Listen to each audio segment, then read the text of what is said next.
Makaron aldıqsa əgər mütləq şəkildə ketçupla danışmaq lazımdır məncə. Ümumiyyətlə, ketçup istifadəsi hər zaman soruşulur. Mən düzü çox sevmirəm ketçupu, amma sevənlər də var bilirəm. Ketçupun tərkibində bilirsiniz şəkər olur. Məsələn, Heinz götürək. Burada bizim süfrənin şəkər əlavəsiz ketçupu var. Yəni dietik hesab olunur əslində bu. Amma şəkər əlavəsizin belə tərkibində şəkər var. Məsələn, arxasını çevirib baxıram mən 100 qramında 14,76 qram şəkər, karbohidrat var. Yəni bu karbohidrat əslində şəkərdir. 100 qramında 14 qram təqribi şəkər var. Şəkər əlavəsizdir sadəcə, şəkərsiz deyil. Şəkərsiz ayrı bir sözdür, şəkər əlavəsiz tamam ayrı bir sözdür. Yəni bu o deməkdir ki, əlavə olunmuyor. Amma yenə də bizim süfrənin bu dietik ketçup olmasın, lap bu olsun. Baxaq görə bunun nə qədərdir? Bunun 100 qramında 25 qram şəkər var. Təbii ki, şəkər az olduqca hər hansı bir qidanın onun kalori dəyəri daha aşağı olur. Bu baxımdan yanaşsaq, bizim süfrənin bu şəkər əlavəsiz ketçupunu istifadə etmək daha yaxşılar. Amma bu təbii ki, əgər siz yarışa hazırlaşmırsınızsa da, əgər gündəlik normal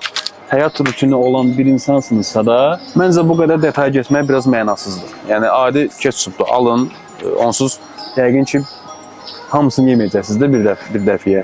Ümumiyyətlə, nə yiyirsə yiyin, burada önəmli olan şey miqdardır. Əgər gündəlik 10 qram, 15 qram ketçup yiyəcəksinizsə də, heç bir problem yoxdur. Yəni, fərqi yoxdur, nə yiyirsə yiyin, miqdara daha çox önəm verin, nəinki yediyiniz şeyə.